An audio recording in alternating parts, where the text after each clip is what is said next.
had this one morning paddle I would do right on my drive to work. And while I was doing the paddle on my way in, I'd look towards work and I'd be like, oh man, it'd be nice to just like paddle on over to the office now.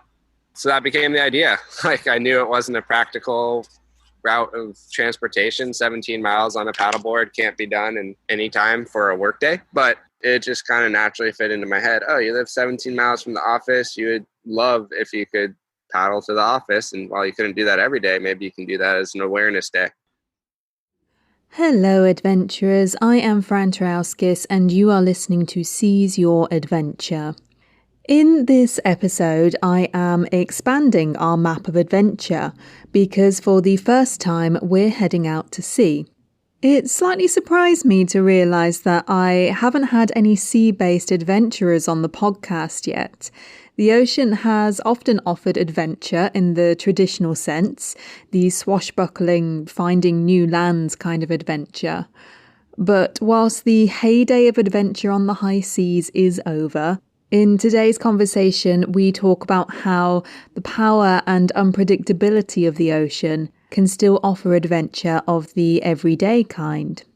My guest today is Jared Muscat. For Jared, surfing has been a passion, an obsession, and, in his own words, an addiction since he was a teenager. Surfing was part of what led Jared to his current job, working for the outdoor clothing company Patagonia. And it was on the Patagonia blog that I first read some of Jared's story about his epilepsy diagnosis and a paddleboarding challenge he did to raise awareness for the condition. I immediately went over to Instagram to follow him, and I learned that he was actually preparing to have brain surgery to stop his seizures. Now, I really wasn't certain about the etiquette of contacting someone you don't know just before they're about to have brain surgery, but when Jared followed the Seize Your Adventure account back, I sent him this message. Thank you so much for following us. Your life is the epitome of what I'm trying to highlight with Seize Your Adventure, and Patagonia is such an iconic brand. Would you be interested in talking to me more? I'd love to have an interview or Q&A. Completely understand if I don't hear a response for a while. Best of luck with the surgery.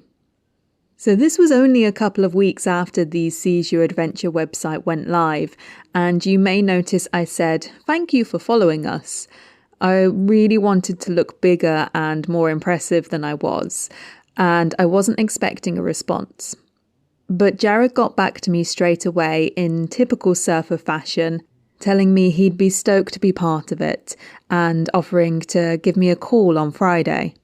So true to his word, we had a chat that Friday, and I ended up putting his blog post on the Seize Your Adventure website. But we never managed to do an interview until now. So here it is, my chat with Jared Muscat. I came across you, Jared, because you are one of the few people that had written about epilepsy in adventure sports before I actually started Seize Your Adventure. So one of the places that I saw one of your blogs was actually on the Patagonia website. Now, you work for Patagonia, don't you? So can you tell us a little bit about how you started working there and how you pitched the story to them? I grew up with surfing as my passion.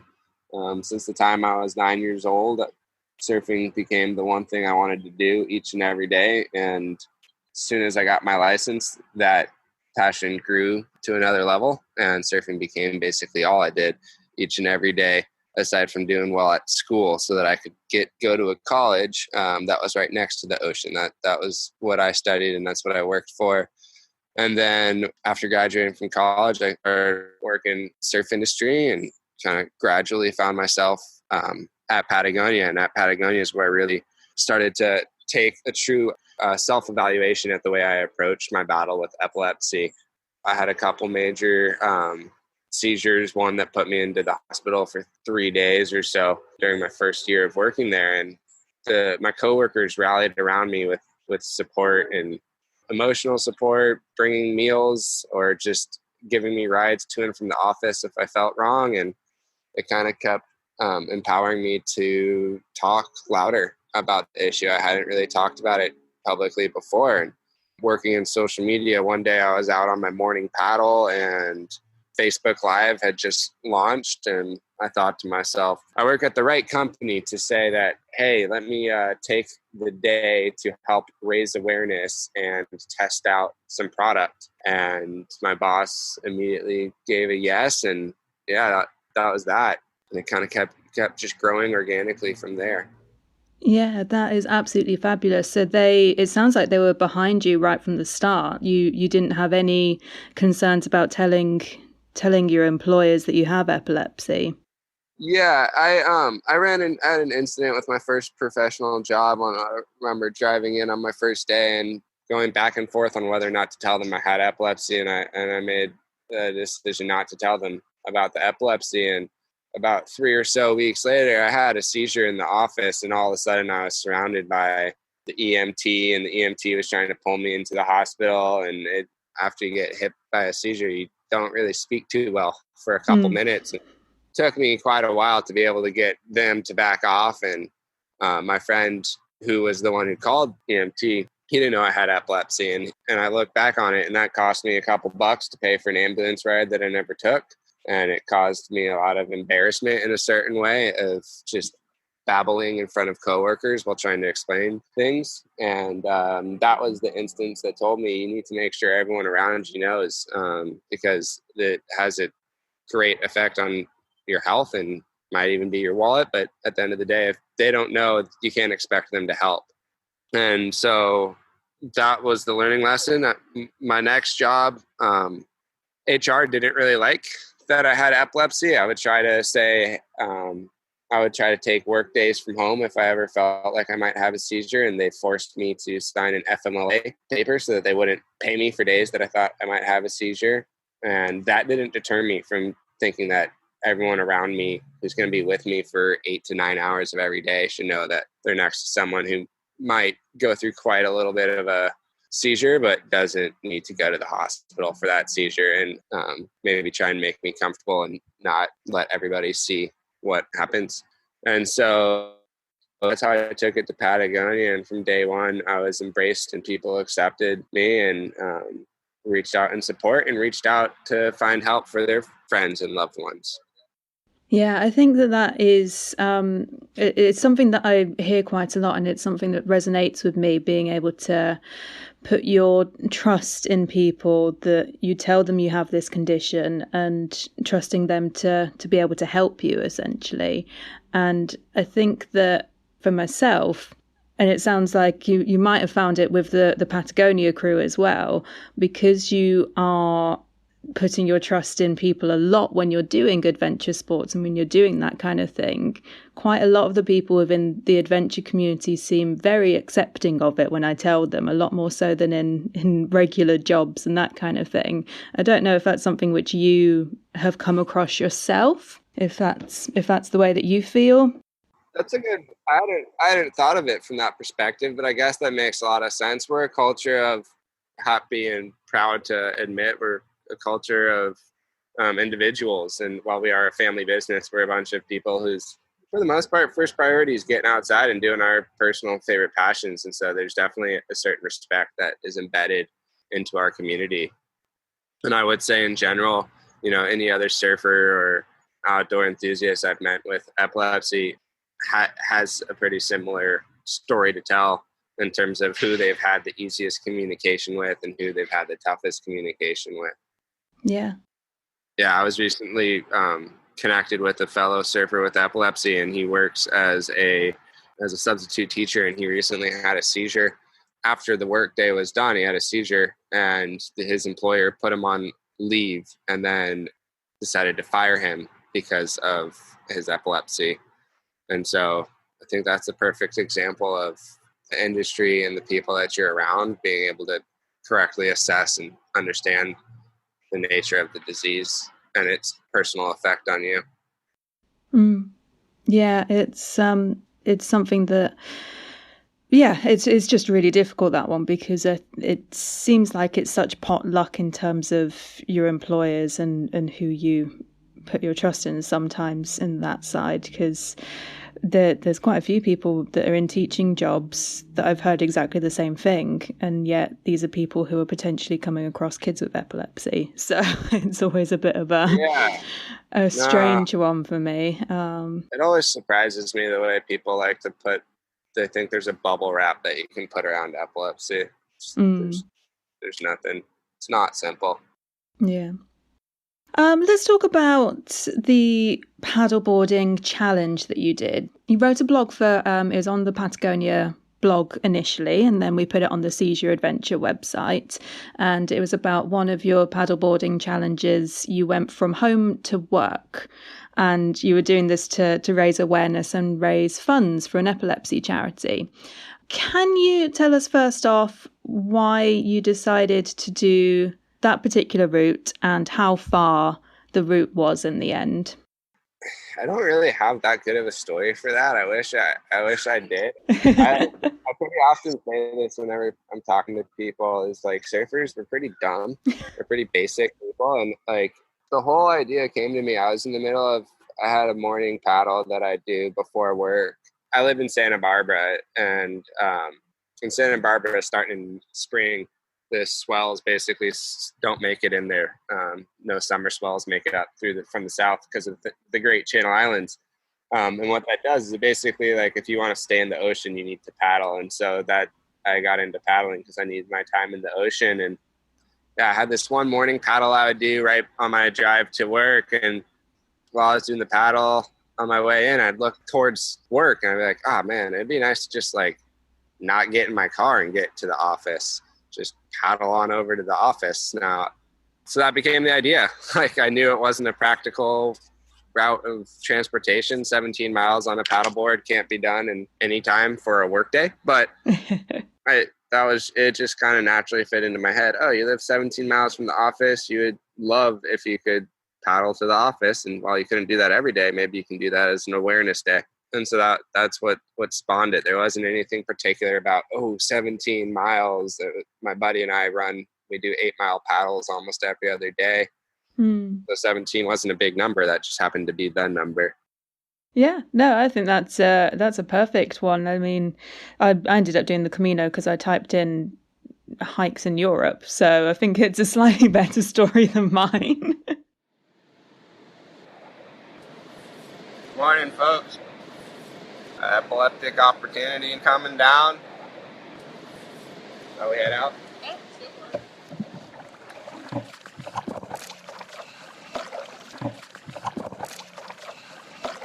Hi, everybody. Are you ready to paddle?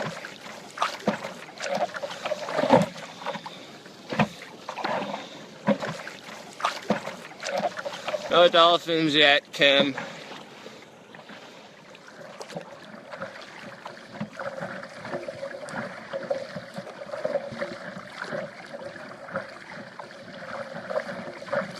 What a gorgeous morning.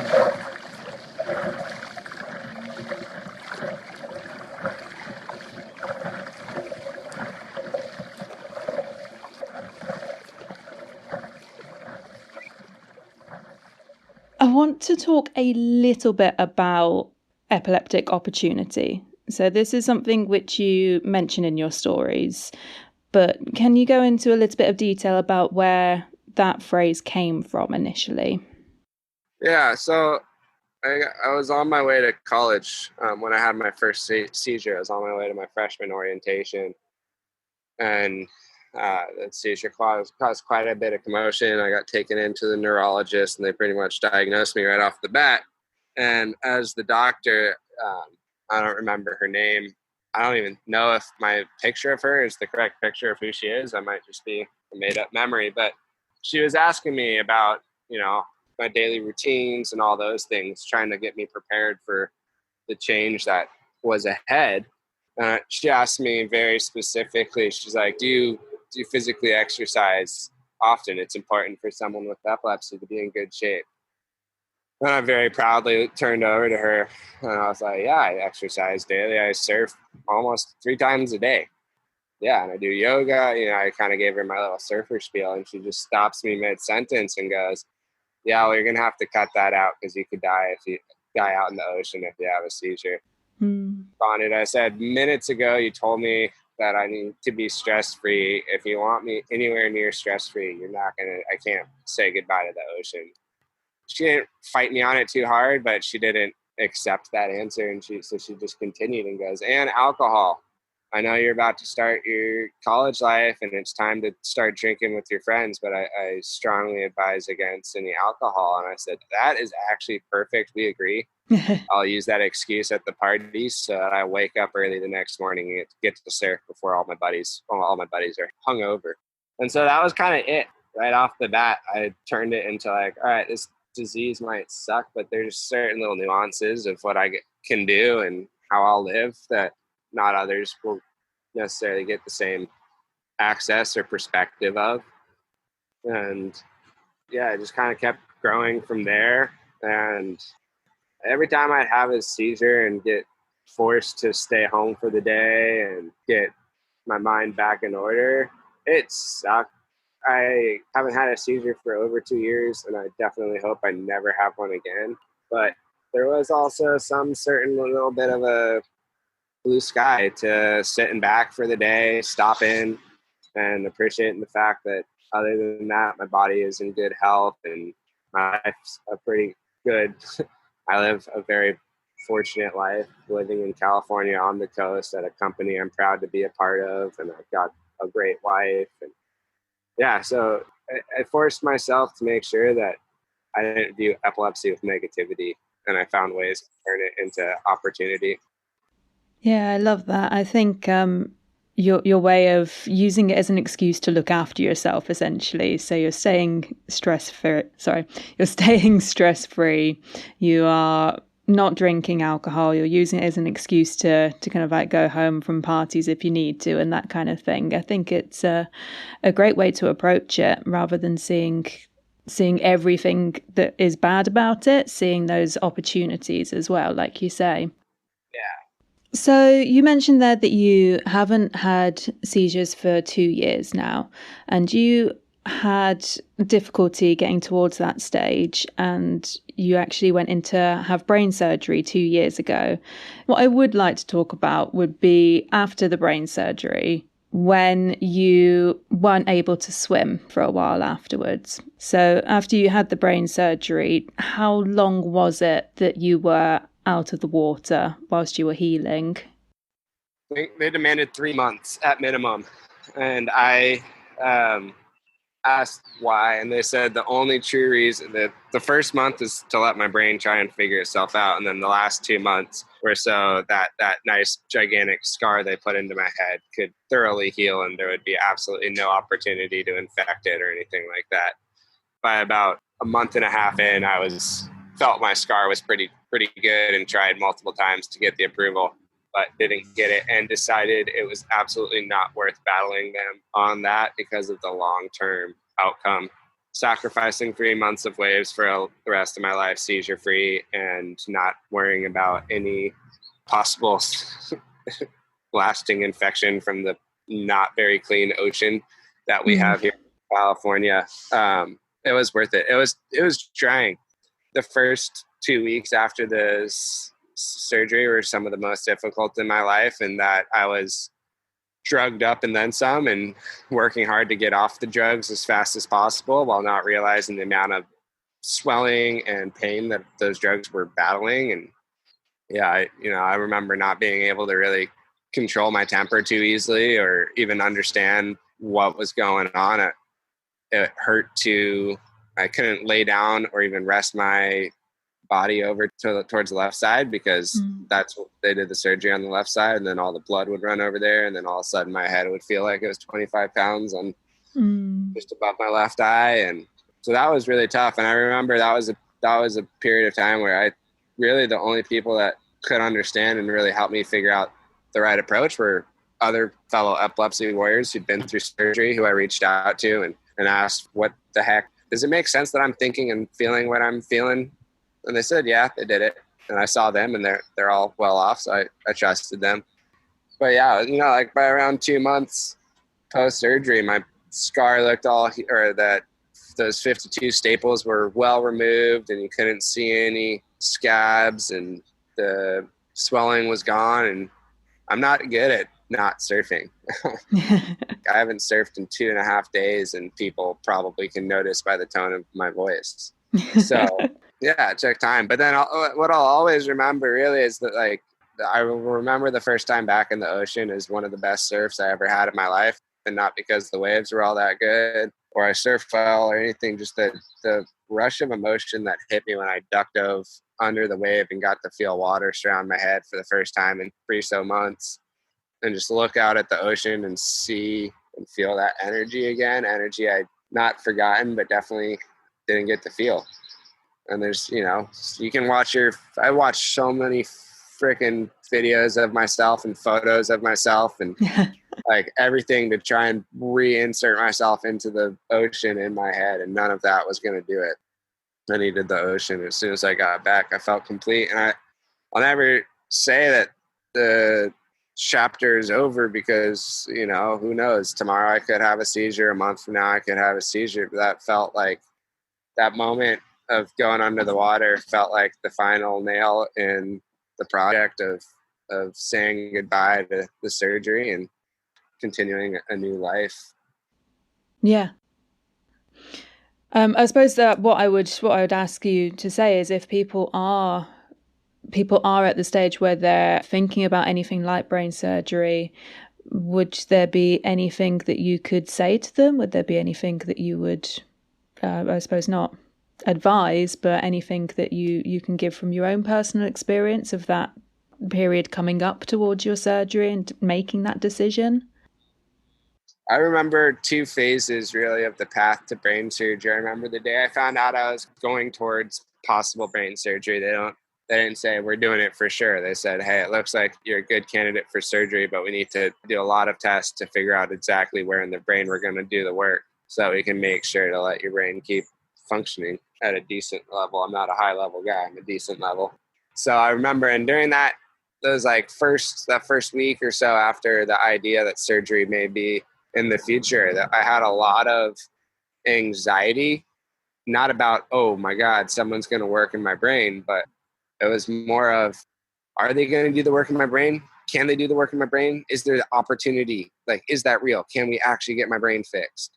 And I was just so nervous and anxious to go through the tests. I remember scheduling tests and, it's so hard to all the different machines they have and all that stuff. It was like trying to get a test done every 2 weeks was difficult to try and make the process fast. And I remember just trying to speed it up. And then about 7 tests later, they decided, yes, they're going to do the surgery. And it was time to just schedule out the surgery. And that was based on a lot of other, timelines. And so then all of a sudden I got to a point where it was 2 months out. And so you're having surgery in 2 months. We know exactly what we're going to do. And we're excited to do it, but we have to wait 2 months. And I remember just those were the longest 2 months ever. Each day felt like a month. Each week felt like 2 months. I was so excited and ready. I think any fears I had been kicked out by 10 days in a coma and hundreds of seizures. All I wanted was to just see what the next step could be. And I don't say that necessarily as, whoa, bravado, dude. It's more like dumb bravado. My idea of how to handle it was to just say, let's go. That's what I did. And I know it works for me. I know it doesn't work for everyone. They also, they took my amygdala out. So, my fear processing isn't that solid.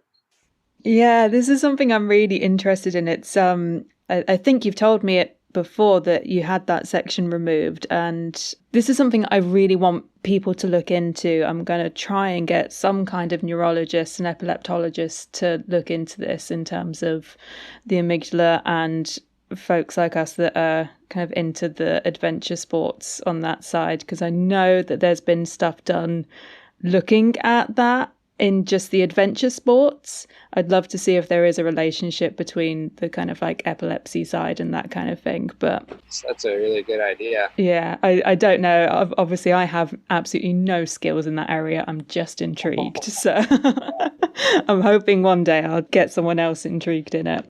to me, when I look back on it all and I remember how my brain used to function, it's so easy to track down how, like, oh yeah, of course that epilepsy was located in the amygdala, that some days was like so scared about just about anything. But I remember the first time I surfed big waves and paddling out, and I remember these chills down my back. I remember popping up and laughing.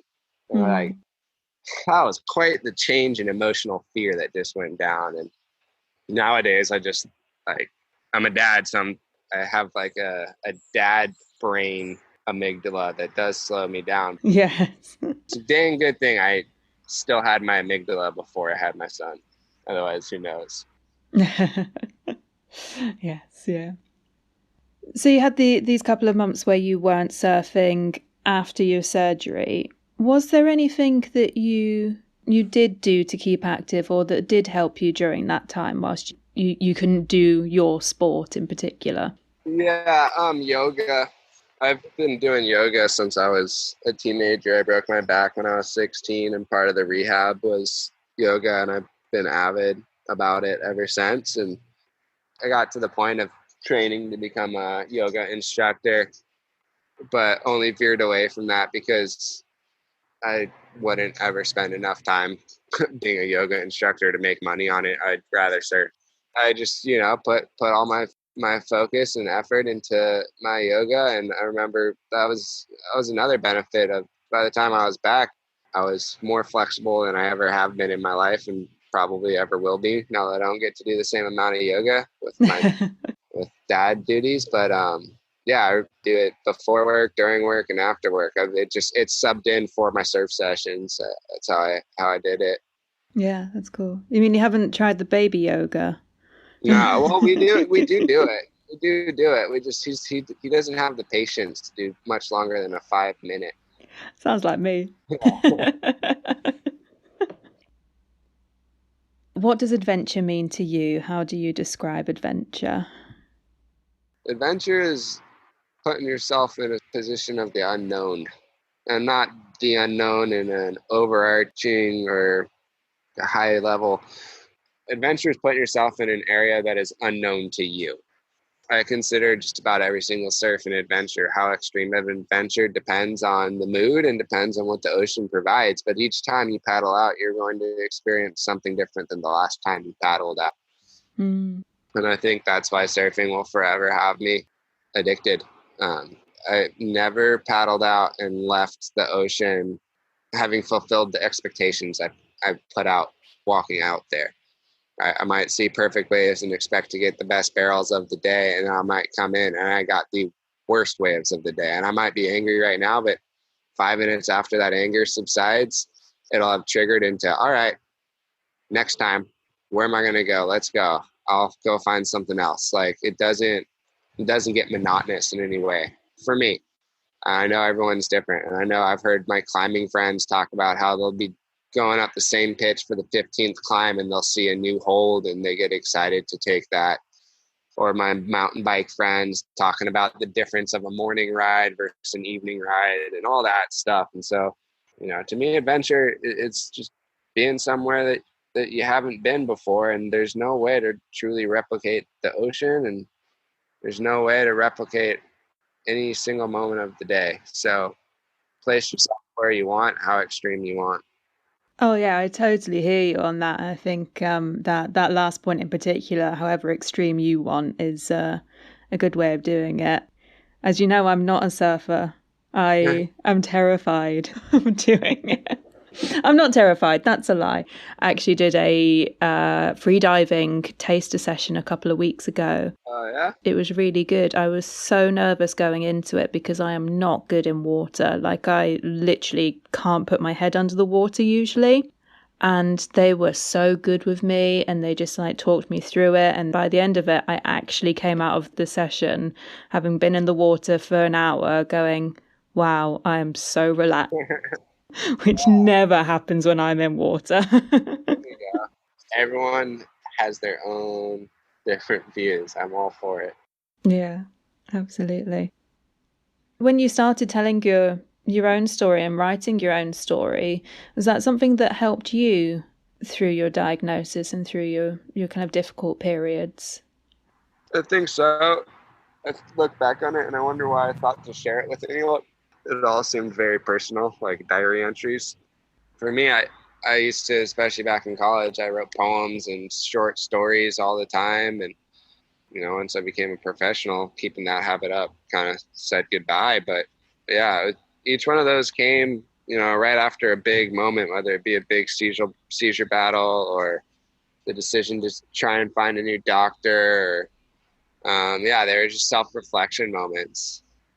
And I haven't really written much since because I haven't done too much self-reflection since. Not that I don't need it, but I just haven't. I want to, and I've structured out writing a book about the whole journey. We'll see if my hands are ever going to find that energy. I hear you on that one. I have so many half-finished projects. It's ridiculous. Yeah. But I'd like to read your book if when it comes out. I'll make it a when. I'll hold you to account on it. That'll get me moving.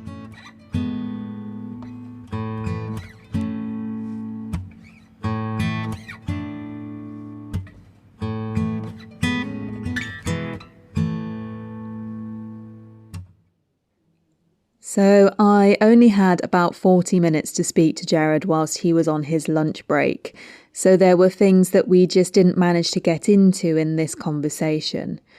But if you want to learn more about his story, go ahead and follow him on Instagram. He's at Jared Muscat. And Jared knows some fantastic photographers as well, so his Instagram feed is pretty awesome. You can still read his story on the Seize Your Adventure blog as well. If you liked this episode, please share it with someone you think would like it. Rate it and review it if you haven't already. I want these chats to reach as many people as possible, which is why the podcast is, of course, free to everyone. But the podcast actually costs me money to make, and there are more hours that I put into it than I can count. So if you are in a position where you can support me financially, you can actually help me to produce the show by becoming a patron. If you head to patreon.com/Seize Your Adventure, you can become an adventure ally for $3 a month. And there are various levels of support available on Patreon, and the highest is a producer level, which is $250 a month and basically covers the costs for one episode. The snippet of music in today's episode came from Kev Rowe on SoundCloud. That's under a Creative Commons license. And for the last part of this episode, I am, of course, going to hand back to Jared. When we were talking, we went off on a bit of a tangent about our families and support crew.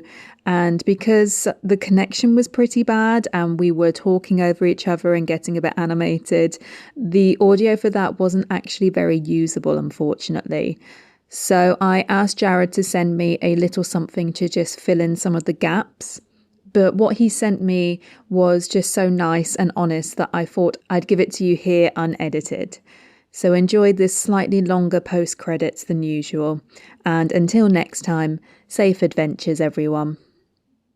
A lot of parents reach out to me talking about my story as an inspiration to their child or an inspiration to them and how they're going about their approach for being a parent to a child with epilepsy. And I'm always honored and flattered to hear such kind words, and it means a lot to me. But usually the first thing I do is I toss out the idea of, hey, have your child reach out to me, and instead of trying to coach your child or lead your child on the battle with epilepsy, ask your child for what their plan might be, how they want to go to the doctor, or what they want to ask the doctor.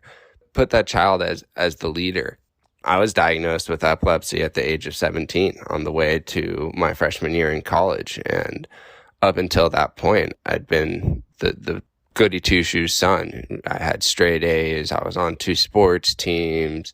I got into the college of my choice, and a lot of that was thanks to the great support my parents had provided and the independence and opportunity for me to really find myself and work to build my future. And then I got diagnosed with epilepsy, and our relationships changed. now as a parent, I can much better understand their perspective. Their perfectly healthy son heading off for college with a disease that is hard to control and a disease that had never been a part of a family discussion before. But at the same time, I was the 17-year-old. I was the one preparing to be a grown adult, and I was the one living with the epilepsy, and it was my responsibility to determine a plan for how I would live with the epilepsy and try to control my seizures. And my parents and I fought a lot on that, and we weren't very transparent with each other. And I take a lot of responsibility for what I did, and it's taken a while for our relationships to have that transparency and just consistent communication that we had pre-diagnosis. But through the process, they've never stopped supporting me endlessly and tirelessly, and time again after seizures or tests, they've always been the first there to me. And time and conversations, they take care of things. And then specifically at the end of the day, they did begin to listen to, and my brother and my wife really lived through understanding what an epileptic opportunity is. And my main thought behind that is the only person who can truly understand what is going on is the person who has the seizures, and the only person that can decide what is a comfortable approach, what is the least stress-filled, what is the best well-rounded approach is that person dealing with the battle. And my brother and my wife were quick to adjust to that viewpoint and perspective, and my parents, it took them a little bit longer. And as mentioned earlier, as a parent, I can understand when I see my son stumble on a rug carpet, I try to jump out there and catch him. So I can understand how difficult it is for a parent to not do everything possible to put that protective shield and bubble out there for your child. But if you empower them, if you let them lead the way, they'll invite you closer, they'll be more transparent, and there is more opportunity for unity in the journey and battle that is epilepsy. And I can't encourage that enough for everyone involved. Be transparent, be a team, and let that person who's most involved in the battle, the person who's going through the seizures, who has to put on the EEG hat or sit in an MRI barrel or any of that fun, let that person lead the way, because they know what they're experiencing best.